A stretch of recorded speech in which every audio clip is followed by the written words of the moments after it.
saya Muhammad Arif Dermawan, saya dari Sistem Informasi semester 2. Kali ini saya akan membahas tentang pencapaian dari storytelling ya.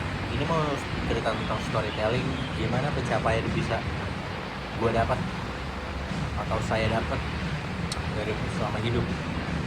Jadi awal cerita pencapaian ini pencapaiannya tentang kopi ya teman-teman. Jadi yang bisa dibanggakan dari diri saya adalah salah satu orang yang cukup mengerti tentang kopi. Kopi itu banyak preferensinya teman-teman, mulai dari pasca panen, mulai dari pembuatannya, metodenya, atau enggak mulai dari prosesnya. Contoh misal dari proses panennya, dari pasca panennya dia natural, mungkin fresh mode dari si biji kopinya dia bakal keluar rasa fruity. Ada lain juga teman-teman kayak wash, kayak semi wash, dia itu prosesnya dicuci dulu. Kalau natural dia benar-benar yang sama kulitnya difermentasi. Dan ada lagi nama kopinya itu pre-infuse itu dia direndam sama buah-buahan. Contoh buah direndam itu kayak lime, kayak lemon, kayak apel atau nanas. Nanti ketika diseduh biji kopinya itu bisa keluar rasa buah-buahan, nggak cuma biji kopi doang. Buat teman-teman yang punya GERD atau nggak punya asam lambung, kopi yang enak buat diminum itu fix Arabica namanya. Karena Arabica itu beda deh sama Robusta.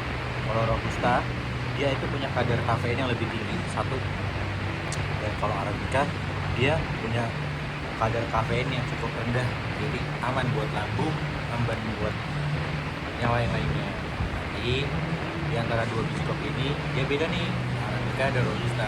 Arabica dia punya kriteria rasa yang asam dan kadar pahitnya itu lebih rendah. Kalau Robusta dia kebaliknya, dia punya kadar pahit yang tinggi, asamnya dia rendah.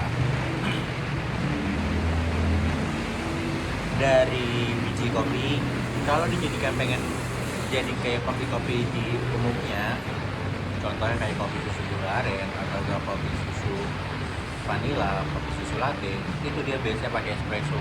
Cara pembuatan espressonya juga keren teman-teman.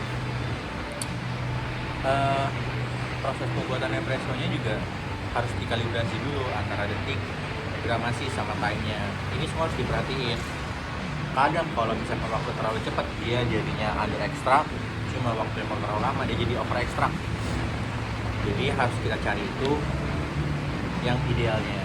Kalau pencapaiannya sih mungkin dulu pernah ikut event kopi kali ya.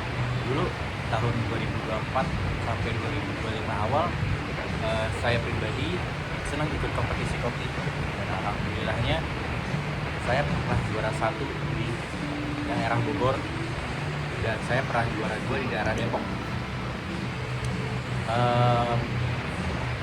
Sebenarnya ini nggak bisa dijadikan patokan juga ya. Kalau misalkan kopi enak, juara kopi itu kopinya pasti enak, karena semuanya tergantung skill juga teman-teman. Jadi sekian yang bisa dibanggain dari diri saya tentang pencapaian kopi itu. Harus pakai bukti deh ya, mungkin gak kali ya, nanti next time mungkin dibawa buktinya. Sekian dari saya, kurang lebihnya mohon maaf. Assalamualaikum warahmatullahi wabarakatuh. Bye.